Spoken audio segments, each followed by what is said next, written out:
Sambil saya persiapan, saya juga sedikit membuka. Jadi terapi oksigen ini cukup menjadi trending ya di neonatus dan selalu menjadi perdebatan. Agak-agak beda sama dewasa. Jadi di neonatus dikasih oksigen dikit, itu dosen-dosennya, spesialisnya biasanya sudah marah ya. Jadi kita harus paham bahwa terapi oksigen neonatus ini memiliki sedikit keunikan. Tetapi kita harus mengetahui, kadang-kadang di perifer atau mungkin di fasilitas terbatas punyanya cuma oksigen. Jadi gimana sih dok maksudnya gitu ya? Jadi saya akan lebih spesifik tentang bagaimana terapi oksigen itu sendiri. Karena hari ini ada variasi berbagai macam topik dari narasumber yang lain. Ada tentang alat bantu nafas, sehingga saya tidak terbahas terlalu mendalam alat bantu nafas apa yang nanti kira-kira akan gunakan. Tetapi sebagai gambarannya, saya akan sedikit membahas tentang bagaimana sih alat bantu nafas yang kita gunakan itu jangan memikirkan tentang bagaimana tekanan saja, tetapi ada oksigen yang bermain. Jadi tujuannya proses bagaimana hipoksemia pada neonatus itu terjadi, kemudian indikasinya pemberian oksigen pada neonatus, dan selanjutnya berbagai metode pemberiannya, dan jangan lupa monitoringnya. Jadi Bapak Ibu sekalian sebagai pembuka bahwa mungkin kita nggak kenal orang ini ya gitu. Kebetulan kok juga ya tahun 1945 ini bukan pejuang dari Indonesia gitu ya. Tapi beliau merupakan salah satu dokter dari luar negeri dari Amerika yang dimana beliau memang bergerak di bidang neonatus. Yang harus kita ketahui adalah ya bahasa Inggris ini adalah Belegedes lah ya gitu artinya gitu. Yang pada intinya yang saya kasih merah gitu ya. Karena kita harus memahami bahwa selama ini yang kita berikan seperti transfusi darah gitu ya, obat-obatan atau tadi dibahas juga oleh narasumber sebelumnya begitu baik yaitu ada surfaktan gitu. Kita sering meresepkan gitu. Kita menganggap itu adalah loh, memang obat ditanggung nggak gitu ya sama asuransinya. Terus ada nggak tersedia gitu. Sehingga kita harus tahu bahwa oksigen itu adalah obat. Jadi bukan hanya sembarang sekedar bahwa oksigen yang kita berikan itu ada aturannya, ada dosisnya, dan kapan dinaikkan, dan kapan diturunkan, dan kapan harus di stop gitu. Selama ini manusia kan bernafas pakai oksigen dok gitu ya. Kenapa harus itu terhitung obat? Disitulah kuncinya. Karena oksigen yang kita berikan ada dosisnya. Sehingga tidak sembarang dosis jika kita berpikiran bahwa oksigen yang kita hirup, yang kita gunakan ini bukan obat, karena oksigen 21% gitu ya. Sehingga suplementasi O2 oksigen itu dengan logo O2 secara kimianya adalah sangat dibutuhkan oleh bayi. Terutama resusitasi neonatus kita tadi sudah dibahas ya langkah-langkahnya. Jadi kalau kita mau memberikan itu sebagai terapi atau obat, dokter-dokter, ibu-ibu perawat dan bidan atau mungkin juga bapak-bapak sekalian yang kita spesialis dan juga semua profesi yang sudah hadir ini. Kira-kira paham nggak dosis berapa yang dikasih? Kalau obat kan berat badan per kilo gitu ya. Dokter anak kan cerewet-cerewet tuh ya. Obat aja setengah mati dihitungi percelian sampai pakai kalkulator. Kalau dewasa pakai 100% beres. Sama persis kalau tablet pada dewasa satu tablet beres sekali minum. Tapi kalau pada anak-anak sampai harus diparuh, dipuyer, dihitung lagi sediaannya berapa. Disitulah keunikan. Lagi neonatus kita bicara kebetulan dalam ini masih dalam minggu hari prematur sedunia ya. Sedangkan tata laksana sehingga kita perlu pahami, kalau tadi bicara bahwa kita menghirup oksigen itu bukan obat, kan keseharian itu merupakan sebuah kebutuhan. Sama kayak makan, itu kan sebuah kebutuhan ya. Karena kita paham, oksigen yang ada di luar dunia bebas yang disediakan oleh Allah Subhanahu wa Ta'ala itu adalah oksigennya cuma 21%. Sisanya nitrogen, argon, karbon dioksida, dan lain-lain. Sehingga oksigen 21% inilah dosis normal yang kita butuhkan. Bukan dalam perkataan sebagai terapi, tetapi ritualnya dan fisiologisnya kita hanya membutuhkan 21%. Sehingga kita coba bayangkan, bayi yang sehat baik-baik saja, ya 21% juga dia butuhkan. Nah, gimana kalau yang sakit? Gimana kalau yang butuh resusitasi gitu ya? Atau sampai mengalami kondisi yang sesak napas berat? Berapa dosisnya? Disinilah kita belajar perlahan-lahan. Jadi perlu diketahui bahwa oksigen 21% adalah yang normal. Selewat 21% itu adalah terapi berarti. Berapa dosisnya? Nah, jadi kalau tadi resusitasi dengan alat bantu nafas kita menggunakan dipasang ke oksigen dan lain-lain, ada yang tidak ada yang dipasang. Kadang-kadang tidak bisa dipungkiri, saya sering melihat semua tenaga kesehatan melihat bayi lahir tidak menangis aja. Yang pertama diambil adalah oksigen. Karena berpikir adalah oksigen buat kamu adalah baik, jadi pasti akan membaik gitu. Padahal kita tahu tidak selalu oksigen itu membuat situasi tambah baik, tapi yang ada bisa menambah buruk, tidak dalam jangka waktu dekat mungkin yang kita kelihatan, waktu dirujuk sampai rumah sakit rujukan perburukannya. Atau mungkin jangan-jangan waktu itu setelah meninggal gitu ya. Sehingga karena kita bicara konsentrasi advance neonatal respiratory care di minggu-minggu hari prematus dunia ini, kita lebih mendalami sedikit kepada prematur ya. Tetapi pada Athera bisa dipraktekkan, tapi kita tahu bahwa Athera mungkin sedikit lebih kecil keunikannya gitu. Karena kita lihat dari prematur, mungkin tadi dari slide sebelumnya, pembicara sebelumnya sudah sedikit membahas anatominya. Terima kasih, sangat membantu saya gitu ya. Tapi kita harus paham, kalau kita bicara surfaktan gitu ya, kalau saya bicara tentang bagaimana luas lapangan pandang dari paru dari awal usia 8 janin dari usia 8 minggu sampai dia full term atau 37 minggu di dalam kandungan.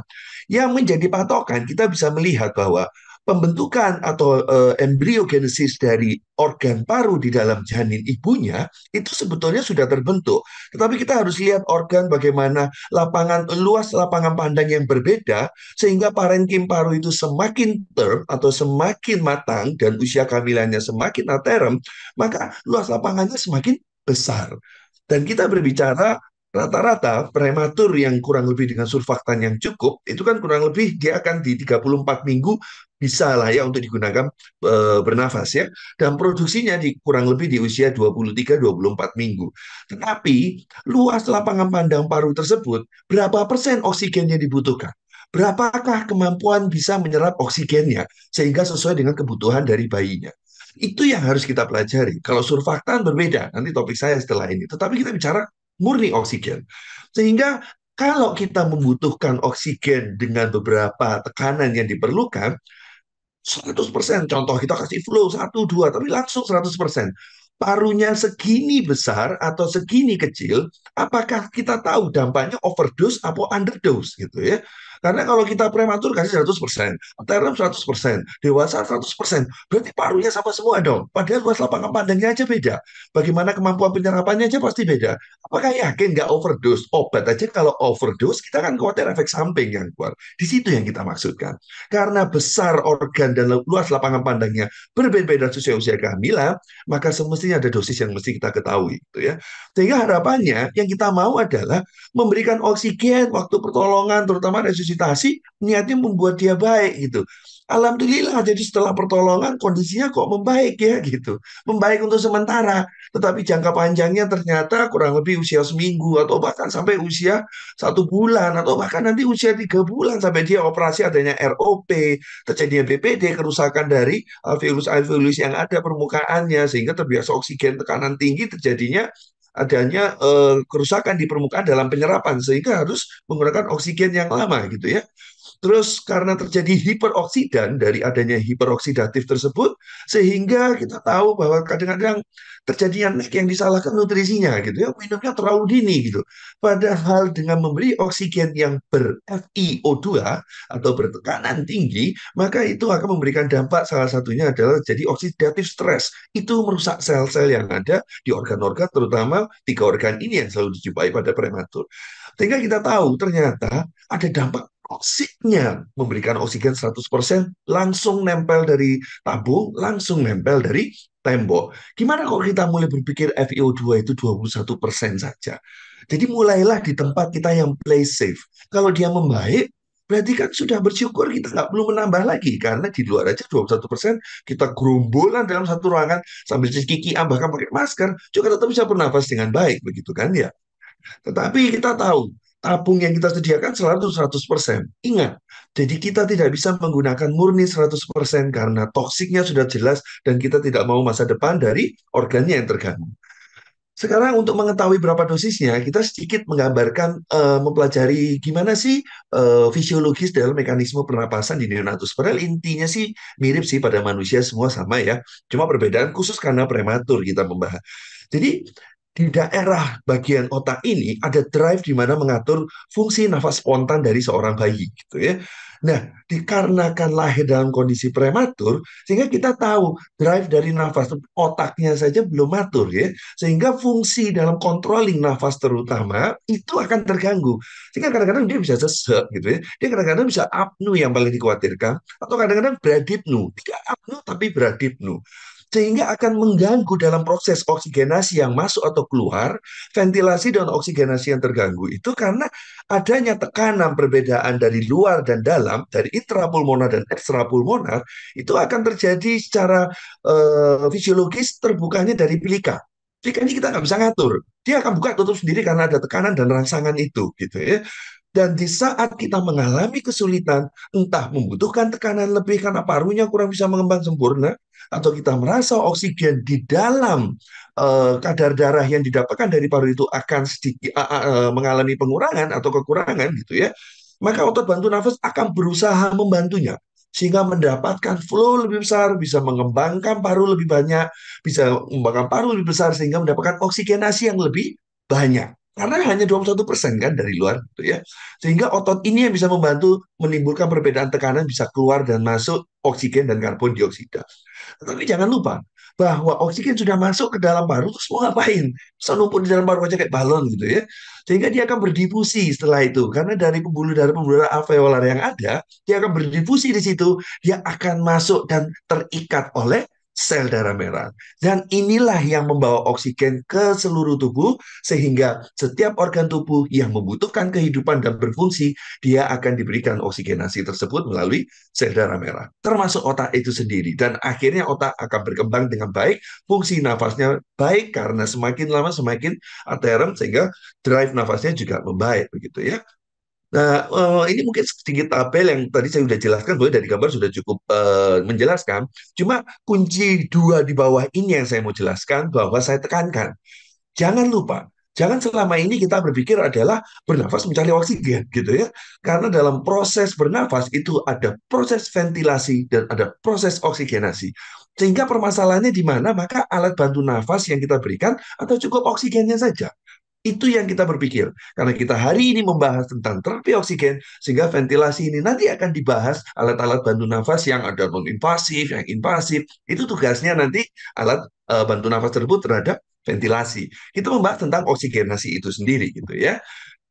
Sehingga kita harus tahu bahwa sesak napas pada bayi yang kita jumpai, kita lihat di depan. Itu untuk skor bisa. Menentukan alat bantu nafas bisa. Pernahkah berpikir, berapa ini dikasih oksigennya gitu ya. Jangan ditancap di tembok langsung, jangan langsung tancap di tabungnya. Nanti khawatir katanya ROP. Jadi nggak dipasang gitu ya. Setelah nggak dipasang, kok nggak membaik seseknya. Ini mau dikasih apa? Apa mau dinaikkan? Akhirnya dipasang 100%. Sehingga kegalauan tersebut kadang-kadang yang dipikirkan adalah tekanan, tekanan, tekanan. Karena yang memang trending pada bayi, terutama neonatus dan prematur, yang dipikirkan adalah dibutuhkan tekanan. Kenapa sih? Ini sekarang kita bahas oksigennya gitu ya. Proses sesak itu bisa karena paru dan di luar paru. Apapun permasalahannya kita nggak bahas tentang penyakitnya, intinya kan sesek gitu ya. Sehingga kita harus mengetahui bayi ini butuhnya apa gitu. Pada bayi-bayi prematur, tadi sudah cukup banyak dijelaskan, sebelumnya terjadinya kolaps paru karena tidak adanya surfaktan, karena tidak matangnya dari paru tersebut, sehingga kekurangan produksi dari surfaktan. Makanya dok, kan diberikan tekanan ya, supaya parunya bisa mengembang, ditambah surfaktan, supaya bisa membuat pengembangan paru, sehingga tidak terjadi kekakuan pada dinding paru di saat dia ekspirasi dan inspirasi gitu. Tetapi kita harus tahu bahwa ada kecil kemungkinan dia membutuhkan oksigen lebih. Kenapa? Karena betul-betul kita pahami jika kadar oksigen di dalam alveolus, alveolus itu yang paling kecil nih ya, bagian kecil dari paling kecil paru.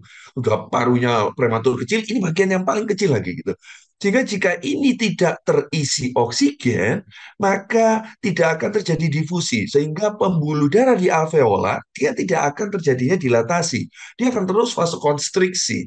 Persis seperti di dalam kandungan. Itu namanya makanya PPHN ya, persisten yang pulmonal hipertensi neonata gitu. Jadi on newborn. Jadi kita harus paham, setelah dia dibuka, maka dia harus dapat oksigen. Jadi diberikan tekanan, alveolusnya membuka, oksigen harus didapatkan. Oksigen dalam 1% bisa dicoba. Boleh kita coba, tetapi apakah cukup? Gimana caranya mengetahui dia cukup apa enggak? Gitu. Sehingga di saat memberikan tekanan, maka itu juga jalan masuk oksigen supaya bisa menuju ke paru-paru sampai ke alveolus. Dari bronkus, bronkiolus, kemudian sampai ke alveolus gitu. Jangan lupa bahwa pastikan tidak ada hambatan.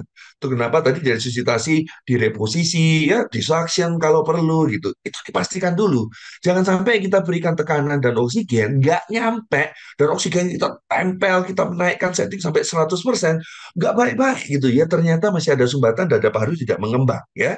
Sehingga kita harus paham, kolaps dari paru, ingat ya, kenapa tekanan itu menjadi trending daripada oksigen gitu. Kolaps dari paru itu adalah alveolusnya ikut kolaps. Sehingga oksigen juga nggak bisa masuk kalau nggak dikembangkan dulu. Itu kenapa pikirkan tekanan dulu, kemudian barulah berpikir oksigen. Jangan dilupakan. Dan tapi juga jangan diasal-asal gitu ya. Oksigen tetap penting, tetapi ingat dosisnya berapa yang dibutuhkan pada seorang bayi, pada yang ada resus, terutama pada prematur. Kembali ke alur ini, sebetulnya tadi udah dibahas, saya kira tidak akan terlalu mendalam, tetapi kuncinya di sini. Saya sampai garis merah di sini karena kita bisa melihat VTP, ya, kemudian ada CPAP gitu ya, dan kemudian di sini ada yang diberikan oksigen aliran bebas gitu ya. Di sini kita tahu bahwa ada kata-kata monitor SpO2. Kemudian monitor SpO2 gitu ya. Ini ada monitor SpO2. Jadi SpO2-nya gimana? Katanya kalau apa tekanan aja dipentingkan. SpO2 ternyata berperan. SpO2 adalah kadar saturasi perifer dari oksigen yang diukur dengan menggunakan alat di wilayah ekstremitas. Sehingga kita harus tahu proses sesek itu ternyata selain membutuhkan tekanan, ada SpO2 yang harus kita amati gitu ya. Baik menggunakan CPAP, baik menggunakan VTP, ingat bahwa adjusted FiO2 is the most important. Sehingga nanti dari pembicara-pembicara selanjutnya akan membahas alat-alat bantu nafas ini semua.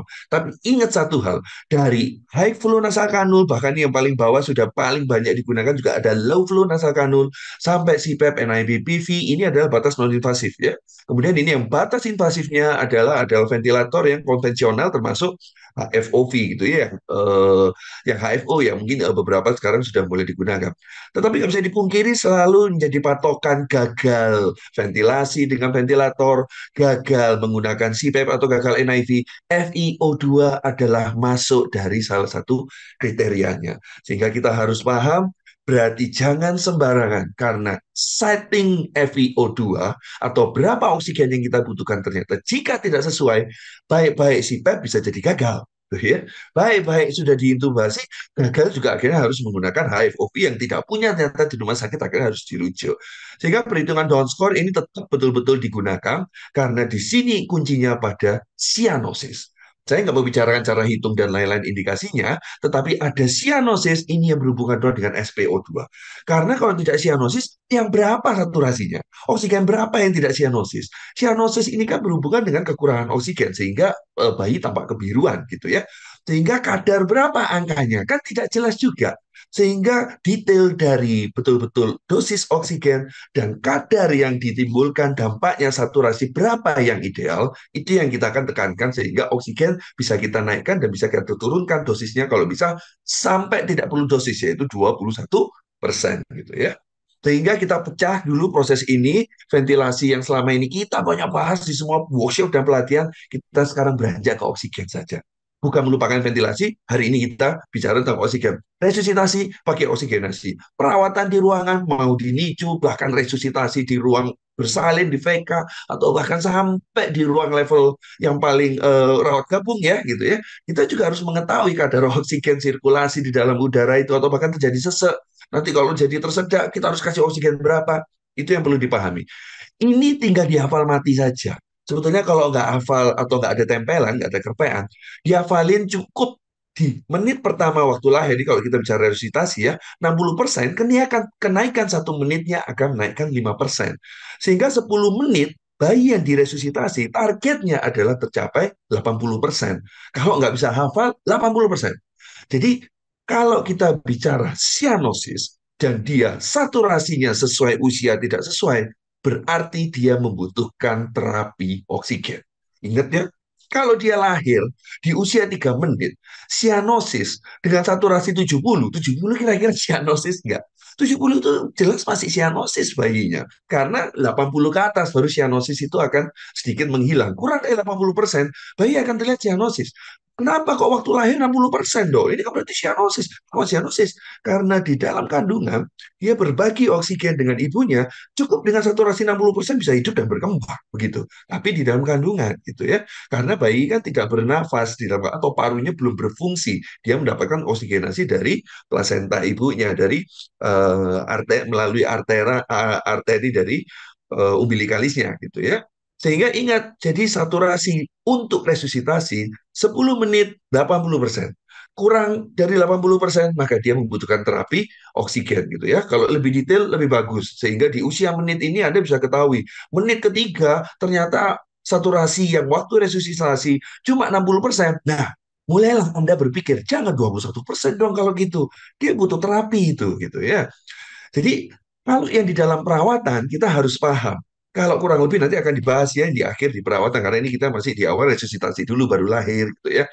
Jadi kadar 10 menit itu kurang lebih kalau dari Resneo ya. Di Resneo itu kan 80% kita diajari 85 lah gitu ya. Bahkan di luar itu sudah mulai menarget 5. 5 menit itu harus di atas 80%. Internasional waktu itu salah satu penelitian yang ada gitu. Kenapa? Karena yang kita pikirkan adalah khawatirnya mereka selalu satu hal, yaitu perkara tentang kerusakan dari otak dan terhadap developmental ke depannya. Jadi efek dari tumbuh kembangnya. Maka di luar menekankan terutama beberapa negara maju itu mengkhawatirkan waktu resusitasi tidak berlebihan tapi juga tidak kekurangan begitu ya.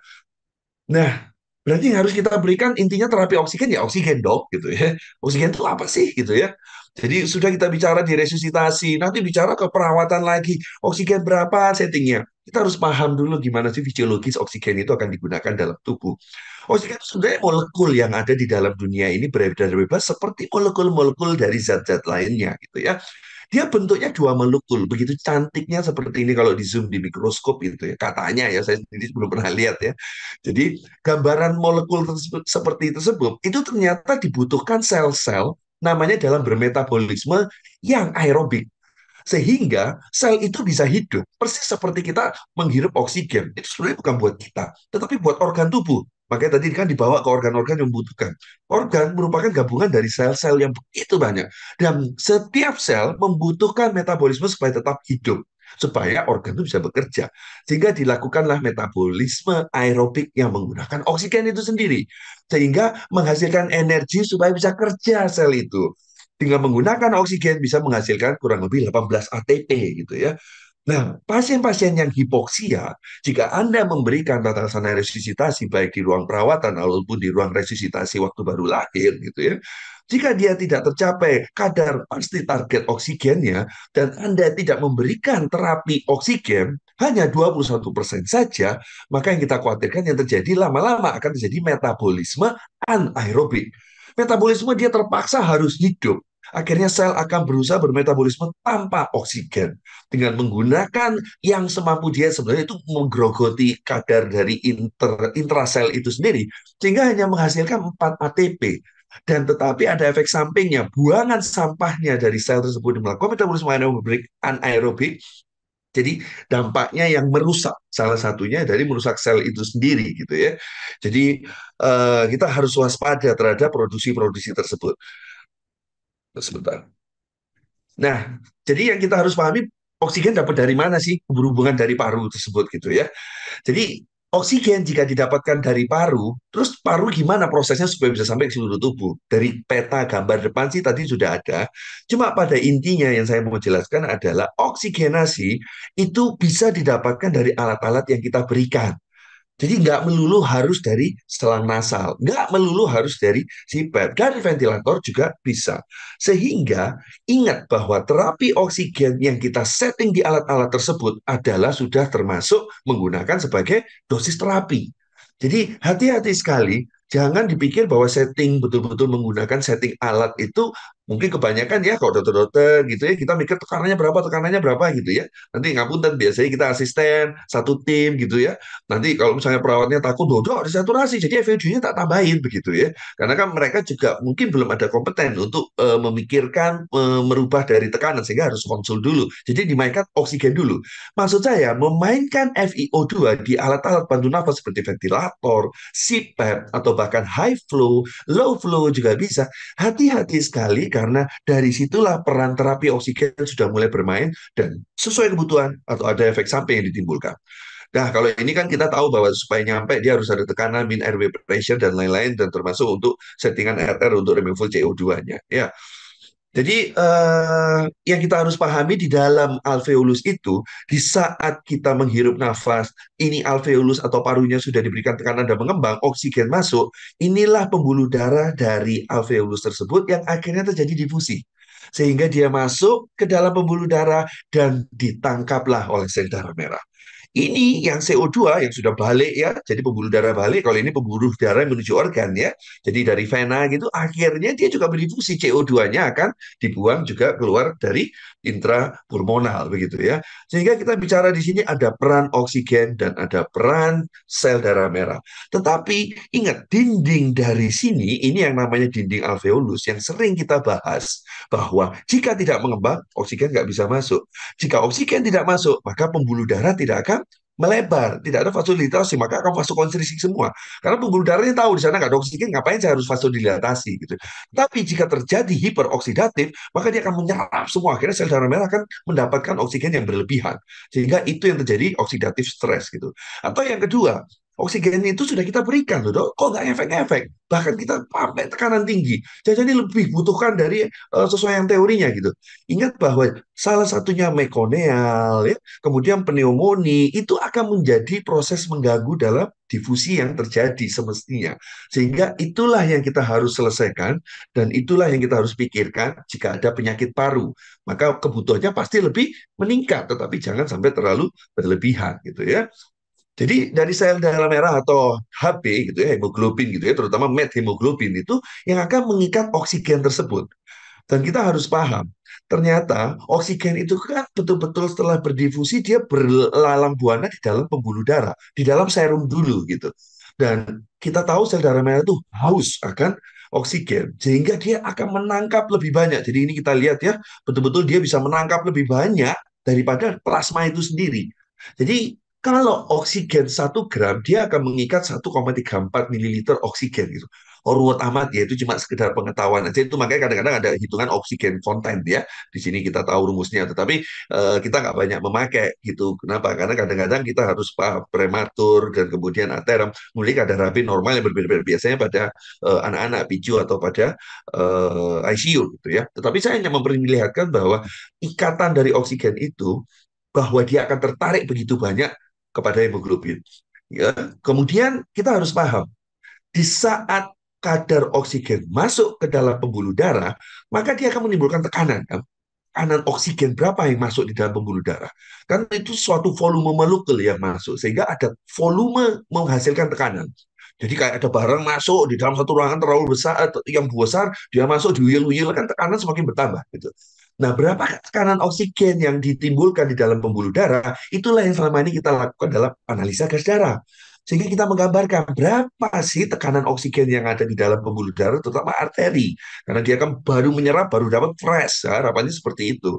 Nah, yang ada kadar normalnya dari 50 sampai 80 gitu ya. Nah, kita di sini harus paham. Kadang-kadang kita nggak punya analisa gas darah gimana. Ini kurva sebetulnya kalau mau difoto keren banget ini karena saya pakai ini kadang-kadang kalau kelamaan gitu ya.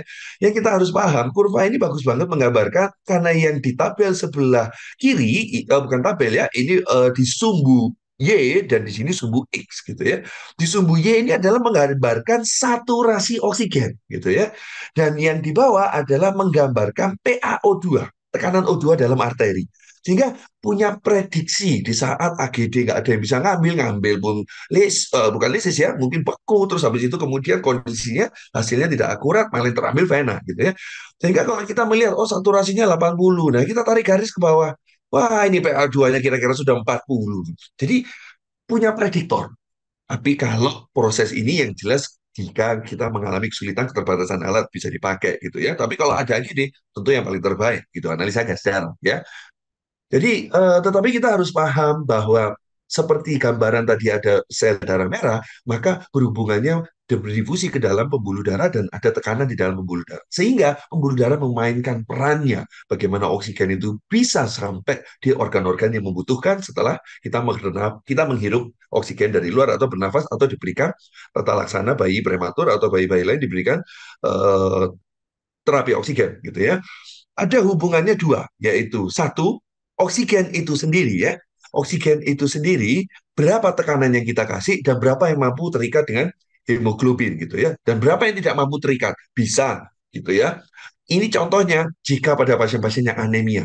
Sehingga kita harus tahu. Jadi pasien anemi dengan kadar Hb yang sedikit, HCT yang sedikit, hematokrit yang cair gitu ya. Sehingga kita tahu bahwa itu pasti hemoglobinnya rendah sehingga oksigennya akan lari-lari aja. Dia tidak bisa nyampe ke dalam organ tubuh di dalam tubuh bayi itu sehingga dikasih oksigen tinggi organnya semakin gagal organ satu persatu bisa jadi pada shock sepsis dan lain-lain gitu ya. Nah, yang atau pendarahan juga bisa. Terus kemudian selanjutnya ada cardiac output. Di sinilah berhubungan dengan tekanan jantung itu sendiri. Sehingga supaya darah itu bisa mengalir, dia juga membutuhkan tekanan supaya bisa nyampe ke dalam organ yang dituju atau organ yang membutuhkan. Sehingga adanya cardiac output atau bagaimana fungsi jantung kardiovaskular itu berjalan dan juga adanya hemoglobin itu berperan sekali walaupun FiO2 kita sudah setting tinggi. Jadi hati-hati sudah setting FiO2 tinggi, saturasi masih turun, ternyata yang kardia outputnya jelek, jadi udah bradikardi, tensinya rendah, sehingga membuat gambaran seperti shock, maka nggak akan nyampe, maka Anda pasang saturasi atau pulse oximetri juga akan jelek, organ-organ lama-lama juga akan jadi gagal jantung gitu ya, akan jadi gagal organ gitu ya. Kemudian siapa tahu dibutuhkan transfusi, sehingga Hb itu bisa ditambahkan supaya mengikat oksigen yang kita berikan bisa nyampe ke tubuhnya. Sehingga teman-teman perlu pahami sekali bahwa kita jika belajar terapi oksigen, ada yang diproduksi dan ada yang membawakan, ada pabriknya, ada distributornya, dan ada customernya atau konsumennya, gitu ya. Nah, kita harus tahu, jika kita bicara oksigen saja, gitu ya, setelah berdifusi masuk pembuluh darah, maka jika ternyata kerja dari kardiak outputnya jelek, maka hipoperfusi. Jadi kinerja dari hemodinamiknya jelek gitu ya. Maka itu namanya hipoksia. Kadar oksigen di dalam tubuhnya kurang gitu ya. Jadi itu akan membuat kondisi kalau PaO2-nya mungkin di bawah 40, oksigennya masuk, tapi nggak bisa berdifusi karena kardiak outputnya jelek begitu, perfusinya jelek di hemodinamiknya gitu ya, sehingga dia tidak bisa terserap sempurna berdifusi di pembuluh darah alveolus itu tadi. Itu namanya hipoksia gitu ya. Nah, kalau normo kita tahu ya, normosemia itu kadar 50 sampai 80 rata-rata yang bisa kita gunakan. Walaupun ada prematur beberapa hitungannya macam-macam gitu ya. Atau terem juga macam cuma rata-rata 50 sampai 80. Nah, jika kita bicara di atas 80 itu hiperoksemia. Jadi semia itu adalah darah. Kita bicara darah gitu ya. Nah, sekarang kita bicara bagaimana dengan sia. Ini ada semia, ada sia gitu ya. Jadi kalau sudah hipoksemia, kemudian perfusinya tidak baik, maka tidak akan bisa nyampe ke organ, maka organ akan kekurangan oksigen. Sehingga sel-sel akan bermetabolisme anaerob dan lain-lain itu tadi. Itu namanya hipoksia. Gitu ya. Jadi hipoksemia dan hipoksia dua proses yang berbeda. Jika masih hipoksia tetapi masih normoksia, maka hipoksemia tetapi masih normoksia, maka organnya masih berjalan. Tetapi dia sudah mulai tanda-tanda hipoksia, tapi kalau lama sudah pasti normoksia. Gitu ya. Jadi hati-hati sekali bahwa proses kekurangan oksigen itu bisa terjadi di organ dan bisa masih di awal di pembuluh darah gitu ya. Selanjutnya, apa sih yang menyebabkan kita khawatirkan hipoksemia, terutama karena ini memicu kita untuk menggunakan terapi oksigen kadang-kadang menjadi terlalu agresif gitu ya. Kita harus lihat dulu kebutuhannya pada apa. Contoh pada bayi prematur yang paling sering adalah hipoventilasinya, apnea gitu ya. Terus nafasnya tidak adekuat, skornya terlalu banyak gitu ya. Skornya terlalu tinggi, jadi distress nafas berat, akhirnya juga apnea. Itu hipoventilasi namanya. Sehingga kita perlu pikirkan, bayi-bayi yang dengan hipoventilasi, dengan gangguan, Down score, kemudian alat bantu nafas sudah dipakai, FiO2-nya pikirkan. Jangan 21% kalau masih fase-fase akut gitu ya. Kemudian yang ventilation atau perfusion mismatch, ya, yang tadi hipoperfusi. Jika kita lihat pasien shock, kondisi shock sepsis, itu nggak mungkin 21% kalau dia sirkulasi hemodinamiknya masih jelek gitu. Kenapa? indikasi sedikit saja belum tentu nyampe ke organnya, sehingga perlu dipertimbangkan menggunakan terapi oksigen gitu ya. Itu lifetime, itu biasanya pada PJB gitu ya. Sehingga kita lihat ada PJB-PJB yang hati-hati sekali, PJB kritis kebanyakan dia kondisinya malah tidak bisa oksigen tekanan tinggi. Sehingga kita tidak membahas tentang kelainan jantung itu, tetapi dengan menggunakan pemikiran terapi oksigen kita harus pikirkan ada terapi jantung yang terutama yang sianotik kebanyakan hati-hati khawatir dengan tergantung dari dependent PDN-nya. Jadi kalau kita tutup karena oksigen tinggi yang kita berikan malah nutup gitu ya. Kemudian hemoglobin alias hemoglobin itu sendiri. Sehingga pada pasien-pasien anemi kita perlu waspada bahwa jangan sembarangan di saat di bawah normal, maka Anda pertimbangkan kira-kira apakah kebutuhan oksigennya tetap normal 1%, tidak dia membutuhkan terapi oksigen yang sedikit lebih gitu ya. Kemudian instabilitas dari oksigen itu kadang-kadang kita sudah berikan, baru dikasih naik gitu. Alhamdulillah syukur, 5 menit lagi turun lagi, naik lagi, naik turun lagi. Jadi kita perlu tahu, itu semua tergantung dari prematur itu sendiri. Fungsi napasnya jelek, sirkulasinya jantungnya juga belum berfungsi dengan baik, sehingga proses fisiologisnya tadi saya bilang bahwa HB-nya belum tentu normal gitu. Itu perlu dipertimbangkan, dilihat satu persatu tidak perlu menaikkan FiO2. Siapa tahu dia shock ya karena dia terjadi penguapan terlalu banyak, produksi urinnya karena proses masukin di inkubator tidak memasang humidnya dengan baik sehingga jadi penguapan lebih banyak. Ternyata dia shock, berat badan turun. Jadi oksigennya boleh diberikan sedikit dengan dosis kenaikannya sesuai target SpO2 yang ada, tetapi juga harus dibolus. Mungkin dia butuh NaCl. Jadi kan pemikirannya tidak melulu hanya menaikkan FiO2. Penyebabnya juga harus dicari gitu ya. Nah, kita harus tahu bahwa semua proses yang ada ini yang terjadi adalah kerusakan dari organ itu sendiri. Sehingga hipoksemia dan hipoksia, kalau kita sudah bicara hipoksia, maka hati-hati khawatir kerusakan organ terjadi. Maka kalau pada otak, kita biasanya pada HIE ya, sudah iskemik ya, sampai iskemik banget. Ya, kalau sudah sampai encephalopati itu kan berarti sudah kerusakan sel otak.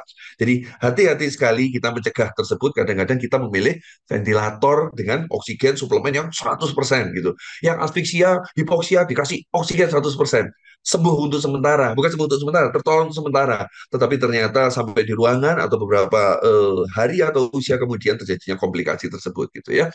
Sehingga injury ini yang kita perlu pikirkan bahwa semua terjadi di oksigen yang diberikan 100%, injury-nya kita lihat dari sebuah penelitian dari Richard Paulin, beliau ini salah satu ahli ventilator dan terapi oksigen ya di bidang neonatus, kita udah cukup paham, dia cukup terkena, sehingga kejadian ini cepat meningkatkan untuk terjadinya komplikasi, mempercepat akhirnya keluar.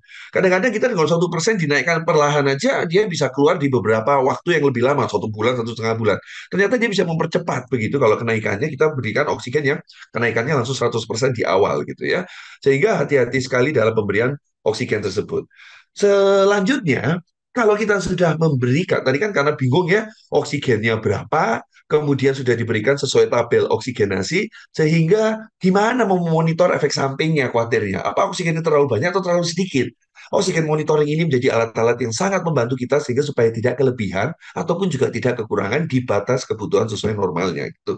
Alat-alat sebetulnya banyak sebetulnya tersedia, cuma kadang-kadang karena kita tidak familiar, sehingga kita tidak memilih atau tidak menyenggol area-area tersebut gitu ya. Salah satu contoh AGD, analisa gas darah, ada terlalu banyak nggak karuan, tapi itu cukup menolong sekali. Minimal kok nggak mungkin ya masih belajar melihat asidosis metabolik, alkalosis respiratorik dan lain-lain begitu. Minimal bisa melihat tekanan oksigen saya berikan terlalu banyak apa tidak. Kan range-nya tadi 50 sampai 80, malah kok prematur karena terlalu banyak gitu ya. Sampai 40. Kalau bisa malah lebih cenderung CO2-nya yang tinggi supaya dia tetap bernafas spontan gitu. Sehingga kalau oksigennya terlalu tinggi, CO2-nya akan terkuras dengan otomatis dia kalah tekanan dengan O2-nya, maka dia akan apnu terus sehingga nggak ada ekstup atau bahkan dengan pakai NIPPV atau yang non-invasif malah apnu dengan sendirinya. Sehingga alat ini sangat membantu bagi Bapak Ibu sekalian, ada yang handheld atau mobile gitu ya. Kalau terlalu mahal membeli alat yang besar untuk laboratorium, boleh diajukan ini. Sehingga teman-teman nanti mungkin di suatu topik selanjutnya ada membahas tentang bagaimana analisa gas darah, kekhususan untuk menginterpretasi dan sesuai kebutuhannya gitu ya. Oke lah, itu hal yang gak canggih dong, semua hal ngajukan juga berapa tahun lagi baru ini pasti semua punya. Kalau belum punya, mohon maaf ya. Kalau belum punya, jangan sekali-sekali menggunakan terapi oksigen tanpa adanya pulse oximetry monitoring gitu ya. atau alias lucu aja, atau alias mungkin jangan melakukan resusitasi atau memberikan terapi oksigen. Sehingga pulse oximetry ini yang paling murah, macam-macam modelnya, mereknya, tetapi ingat, setiap merek dan setiap model ada harga dan ada kelebihan. Yang jelas ada harga, ada kualitas. Saya pastikan itu. Kenapa?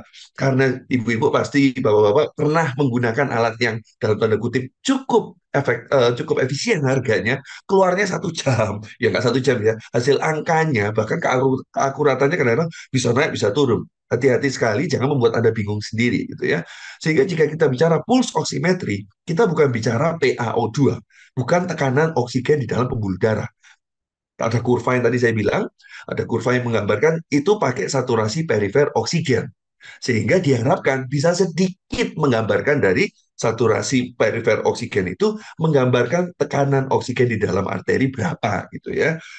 Dari mana kok bisa tahu dalam penggunaannya kalau salah pun hasilnya bisa salah gitu ya. Sehingga kadang-kadang kita beli alat, satu distributornya nakal, nggak jelasin gitu ya. Atau kedua kadang-kadang kita keminter, halah tinggal masang gitu ya. Dan itu ada artinya, dan bagaimana kita menggunakannya. Kalau menggunakannya nggak tepat, maka hasilnya nggak akurat gitu ya. Kita harus tahu bahwa alat yang ada yang warna merah dan ada yang infrared. Jadi yang warna merah itu mestinya posisinya di atas. Entah di atas manapun ya, kalau sisi tangan di punggung tangan gitu. Nah, bagian sensor yang salah satunya bagian menangkap itu adalah infrared. Gitu ya. Kalau kebalik dikit, itu kesesuaian standarnya akan berubah gitu. Dan yang kalau oksigen, posisinya yang penuh akan, bukan oksigen, hemoglobin yang mengikat oksigen yang begitu tinggi, berarti panjang gelombangnya yang dihasilkan itu cukup tinggi bisa didetek sama infrared itu sendiri. Gitu ya. Nah, infrared ini bisa mengeluarkan angka saturasi oksigen. Di saat sinar merah salah satunya menangkap oksigen, itu sinar merah akan mengeluarkan kadang-kadang yang agak kacau, angkanya naik turun, naik turun. Itu hasil tangkapan dari sinar merah. Kenapa? Berarti kalau sinar merah yang sampai nangkap, berarti hanya terdetek HB yang dengan kadar oksigen rendah. Jadi kalau sudah di bawah 90, coba lihat, saturasi bisa naik, turun, naik, turun. Itu lampu merah yang mulai bekerja tuh. Nah, lampu merah itu kelemahannya, kena cahaya dia terganggu. Jadi kalau terlalu terang, misalnya kiri kanan ada senter sambil tindakan terganggu. Itu kelemahannya dari lampu merah. Lampu merah betul kan kita lihat saturasi oksigen ada merah-merah kalau kelip. Itu yang lampu merah.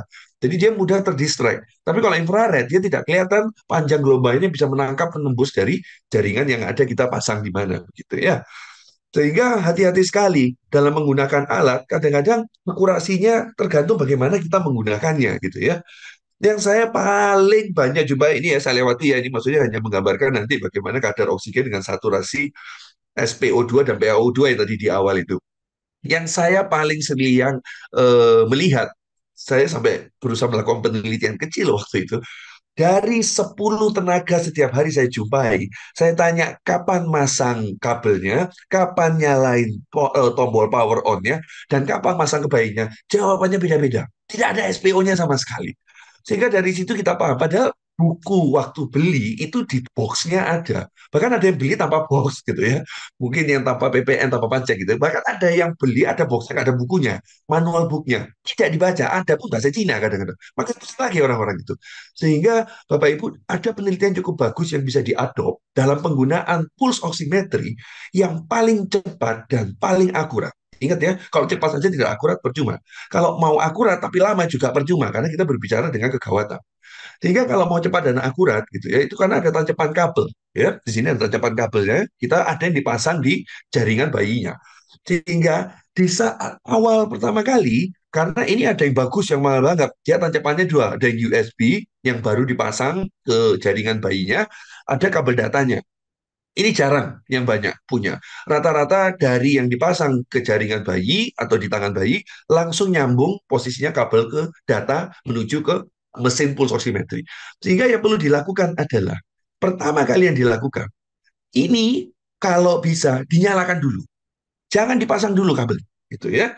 Di saat bayi lahir atau bayi perburukan, pasang dulu di jaringan kulitnya, di tangan atau di kaki. Yang jelas kan di tangan kanan diusahakan yang utama ya, tapi kalau nggak ada di tempat lain gitu ya. Habis itu setelah alat ini tetet tetet lampu merah dia minta pasang kabel, baru tancap. Tapi pastikan di tangan bayi sudah tertancap dulu.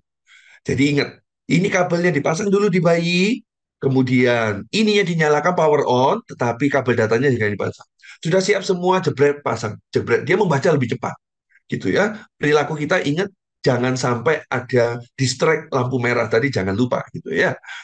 Nah, kemudian dari pulse oximetry itu saya mau menggambarkan bahwa di sini kita lihat ternyata dengan bayi-bayi baru lahir, nih ya ada minutes after birth, kita berusaha memperlihatkan di sini sebetulnya mau memperlihatkan intinya ini tanpa penggunaan oksigen. Jadi oksigen yang kita berikan hanya 21%.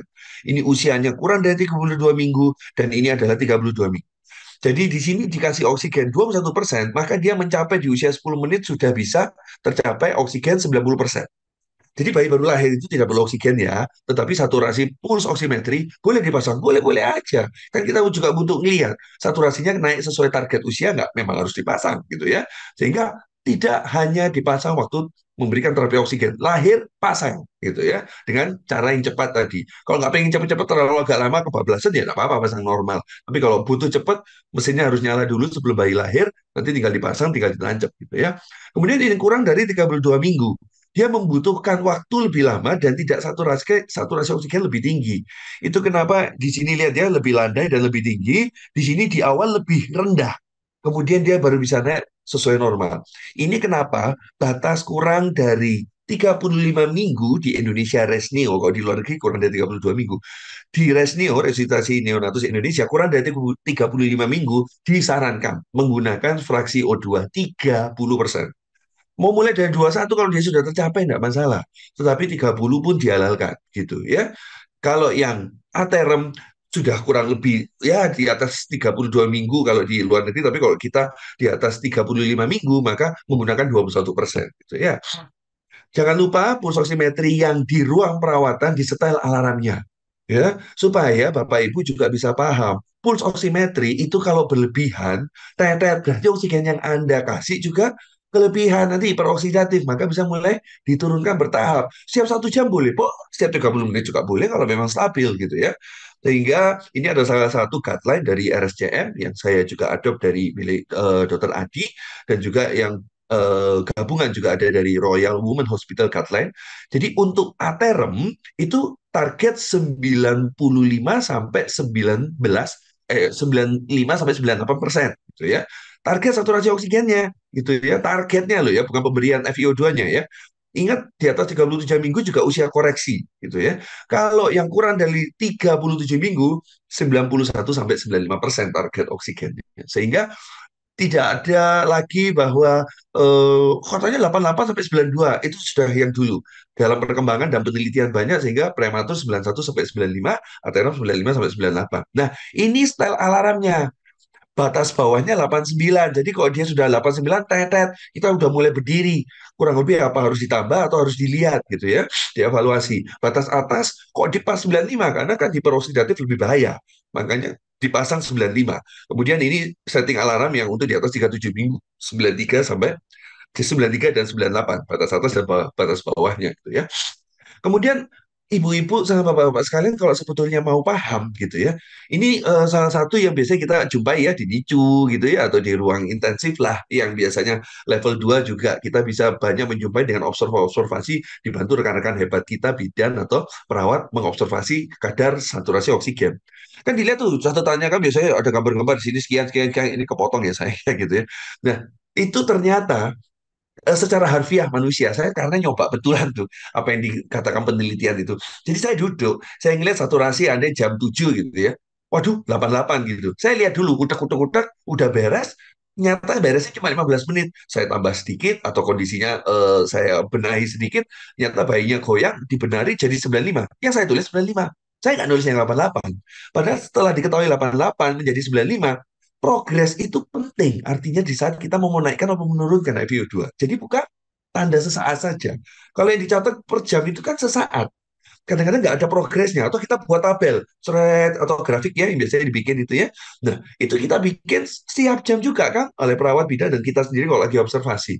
Sebetulnya kalau pulse oximetry Anda dalam tanda kutip nih, eh, di harga yang lumayan atau cukup, itu bisa disambung ke komputer dan kemudian ditampilkan di brain. Dia bisa nampilkan grafik dari kenaikan dan keturunan tidak bicara per menit, tidak bicara per jam. Di saat ada perubahan dia langsung menggambarkan grafik oximetri histogram sangat membantu Anda untuk menentukan FiO2 lebih bermakna dan outcome-nya lebih baik daripada menggunakan per jam gitu ya. Per jam dari catatan observasi kita atau catatan koran atau mungkin yang ada di ruangan unit masing-masing gitu ya. Kemudian yang selanjutnya di saat melihat pulse oximetry, banyak yang bisa kita lihat ya di pulse oximetry itu ternyata nggak angka doang sama heart rate. Jadi kalau belinya semakin lengkap, tanda-tandanya semakin bagus tuh bisa kita jadi penilaian yang baik gitu. Perfusi indeks gitu ya. Sehingga kalau aliran perfusinya jelek, anda jangan percaya sama angka yang dikeluarkan SpO2 meskipun 90%. Karena itu aja perfusinya nggak nyampe apa yang mau dia tangkap gitu ya. Makanya kalau sudah lampu merah berjalan, itu udah kelap-kelip sampai terang-terang, ini ada yang nggak bener ini berarti gitu. Kita harus pastikan, terutama perfusinya. Nah, kan kita kalau main kira-kira kan susah gitu ya. Jadi kalau ada alat-alat pulse oximetry yang tulisannya PI, itu perfusion index, bermakna banget tuh. Itu kalau kurang lebih, kurang dari 0,4, maka jelek. Maka angkanya jangan dipercaya, pasti sudah kondisinya tidak sesuai dengan klinis atau yang terjadi kalau di AGD, konfirmasilah, lakukan dengan analisa gas darah, ambil. Maka itu waktunya kita untuk waspada. Tetapi kadang-kadang ada yang nggak ada angkanya, ada yang bentuk lampu aja, dit, dit, dit. Nah itu jadi kalau di atas separuh 50% itu karena kira-kira aja ya, saya lihat dari buklet itu, karena 0,4 itu kurang lebih mendekati 0,5 gitu ya. Jadi kok lampunya berdetak ke atas dan itu lebih dari separuh atau di range warna hijau, kalau ada yang warna malah hijau, baru angkanya bisa dipercaya. Perfungsinya berarti bagus kedetek sama dia. Gitu ya. Jadi hati-hati sekali dalam melihat pulse oximetry. Ini ya, perfusion indexnya jadi 0,4 jadi cut off-nya. Hingga kurang dari 0,4 maka mohon maaf, Anda langsung lakukan konfirmasi terhadap analisa gas darah yang pengambilan arteri gitu ya, atau menggunakan alat yang tadi yang mobile itu ya. Nah, jangan lupa, ternyata terapi oksigen, tadi yang paling terakhir itu kan ya, berikan oksigen aliran bebas di alur resistasi sinusoid. Itu karena berhubungan dengan ini nih, hati-hati sekali. Kita berikan oksigen aliran bebas, itu sebetulnya dimulai dari 30% juga loh, bukan 100% loh, gitu ya. Karena kita harus melakukan screening CCHD nanti waktu critical congenital heart disease, itu kita lakukan setelah alur resusitasi selesai. Sebetulnya mesti 24 jam kalau mau pulang, tapi dalam proses stabilisasi itu kadang-kadang hasilnya tidak akurat. Tapi jangan lupa bahwa pulse oximetry, terapi oksigen termasuk berhubungan dengan screening si CHD ini. Karena di saat screeningnya positif, Anda berikan oksigen dengan tekanan tinggi, maka yang kita khawatirkan adalah duct dependent-nya akan menutup atau PDA-nya akan menutup, maka akan menjadi kegawatan dari bayi itu sendiri. Sehingga range-nya yang kurang lebih dari 10%, maka sudah positif, yang kadar saturasi oksigen di tangan kanan dibandingkan dengan eksemetrisis lain. Kalau kadarnya kurang lebih 3-5%, maka Anda ulang lagi. Kalau perlu diulang terus sampai normal, asal klinisnya bagus dan target saturasinya tercapai sesuai dengan usia gitu ya. Tapi kalau sudah range-nya antara kaki kanan, tangan kanan dan ekstremitas lain lebih dari 10% atau 10%, maka pasti itu akan critical, hasilnya positif. Jadi dari CCAD tersebut untuk screeningnya gitu ya. Sehingga hati-hati sekali seperti yang saya bilang tadi ya, untuk membaca menggunakan pulse oximetry banyak faktor perancunya untuk menghasilkan angka yang tidak akurat. Karena kan kita terlalu percaya pulse oximetry baik monitor ataupun yang alat kita bawa mobile mana-mana untuk resus atau mungkin glucose gitu ya. Sama karena prinsipnya menempel. Bahkan ada yang jepit, itu tambah gak akurat lagi untuk prematur gitu ya.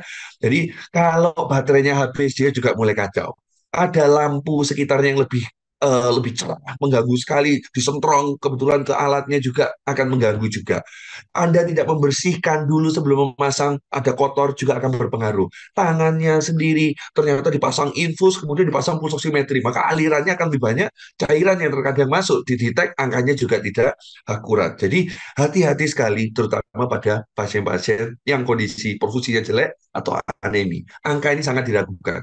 Itu kenapa penggunaan analisa gas darah alat tadi masih menjadi pilihan nomor satu gitu ya.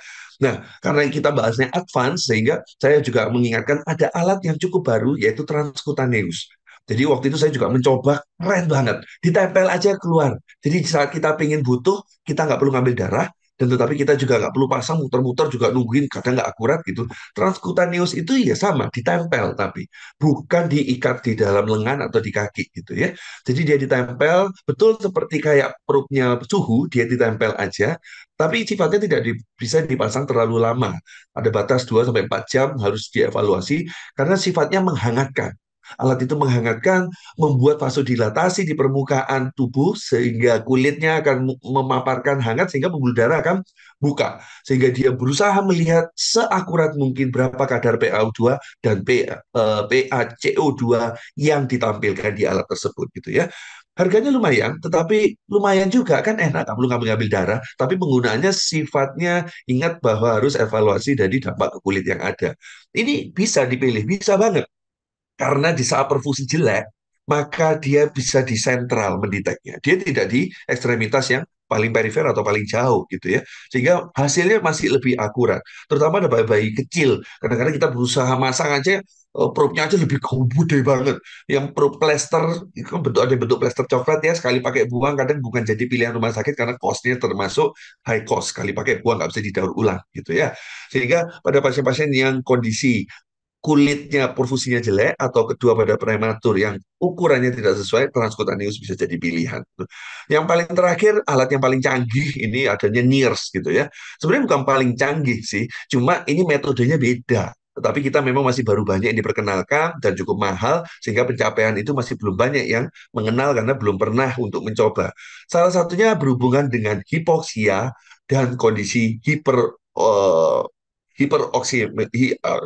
hipoksia dan betul-betul hipoksemia. Sehingga kalau NIRS ini mengukur kadar oksigen di jaringan, di organ gitu ya. Tadi kan di darah ya, hipoksemia gitu ya. Kemudian kalau organnya terjadi hipoksia, kita pengen tahu nih, AGD-nya bagus, saturasi bagus gitu ya. Tapi organnya gimana? Dia bisa nggak terima oksigen yang dikirimkan sama hemoglobinnya melalui sirkulasi pembuluh darah tersebut. Nah, ini diukur. Salah satunya otak yang paling sering dipakai karena yang paling khawatir kan otak ya karena kerusakan sel otak gitu. Sehingga jika ternyata oksigen yang diterima saturasi menggunakan NIRS sama tingginya dengan saturasi oksigen yang dipasang di perifer, berarti oksigennya tidak terserap. Berarti kadar oksigennya ini di dalam rendah. Hati-hati sekali itu. Berarti selnya jangan sudah banyak yang mati gitu ya. Kenapa? Karena sebelumnya hipoksianya terlalu lama sehingga sudah terjadi metabolisme anaerob dan merusak dari sel itu sendiri gitu ya. Sehingga alatnya bentuk monitor seperti ini sebetulnya bisa dipasang utamanya dipasang di otak. Ternyata ada memberikan inovasi mereka ada percabangan lain perutnya bisa dipasang terutama untuk fungsi ginjal dan fungsi abdomen yang biasanya digunakan pada neck kita memprediksi ya prediktor. Terus kita melihat pada pasien-pasien yang kondisi shock atau perfusinya jelek, apa dia nggak kencing, gimana fungsi ginjalnya jangan-jangan sudah rusak. Nah, mendeteksi dini akan jauh lebih baik daripada sampai terjadi aki atau kerusakan yang terlalu mendalam gitu ya. Sebenarnya ini tiap pabrik beda-beda kadar oksigen yang menjadi sebuah ukuran, tapi karena baru satu alat itu sehingga alat ini rekomendasi dari mereka untuk kadar-kadar oksigen sesuai usia kehamilan ini ya. Ini untuk usia kehamilan contohnya yang simpel aja usia 30 sampai 32 minggu gitu ya. Dia usia 24 jam. Nah, kita lihat nih kadar otak saturasinya maka di sekitar sini yang normal persentil 90 paling atas adalah di sekitar 70% gitu ya. Di sini persentil 90-nya berarti kadar normalnya 70% di usia 24 gitu ya. Di usia 24 jam pada bayi yang di 30-31 minggu. Tapi saya kira nggak perlu dihafal, kalau udah punya alatnya nanti tempel aja, rata-rata Bapak Ibu akan bisa melihat karena kondisinya sesuai pabrik beda-beda. Jadi kalau ngafalin akan jauh salah nanti jadi miss-nya. Terus kemudian untuk somatik gitu ya. Jadi bisa di pencernaan tadi ya, di intestin, dan kemudian juga di renal, biasa range-nya 20%. Jadi dia 20%-nya itu kurang lebih ya bisa lebih tinggi gitu ya. Sehingga yang kita tahu bahwa baseline-nya mereka berbeda dengan otak. Tidak disamakan. Jadi ada ginjal berapa, intestinnya berapa begitu ya. Sehingga dia biasanya lebih tinggi daripada otak itu sendiri.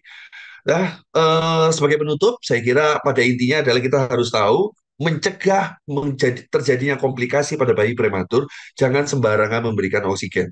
Karena oksigen termasuk obat, sehingga Anda harus tahu kapan butuhnya, kapan memberikannya, dan berapa kecukupannya sesuai dengan target saturasi oksigen yang ada di dalam perifer sesuai usianya. Tetapi, jika Anda melakukan perawatan dengan alat-alat bantu nafas yang cukup canggih, jangan hanya menggunakan harapannya saturasi oksigen monitoring yang biasa, karena miss-nya cukup tinggi dengan kondisi berbagai macam bayi yang jelek waktu kita rawat, sehingga analisa gas darah menggunakan arteri akan jauh lebih baik dengan alat yang sudah ada mobile, sehingga pengambilannya lebih mudah, penunjukan darah yang lebih kecil, dan siapapun bisa melakukan, tidak harus memiliki keahlian khusus, lewat perifer pun bisa. Sehingga yang terakhir adalah kita tahu harapannya teman-teman juga akan bisa memonitor jaringannya juga, tidak hanya sekedar kadar di dalam darah, tidak hanya sekedar oksigen yang dihirup tetapi yang diberikan, tapi juga mulai mengukur kadar oksigen di jaringan, membaik atau tidak, karena tujuannya adalah mencetak generasi emas mereka dengan tidak ada rusaknya organ, terutama organ dari otak. Oke, saya ucapkan terima kasih. Sekian presentasi saya untuk terapi oksigen. Saya kembalikan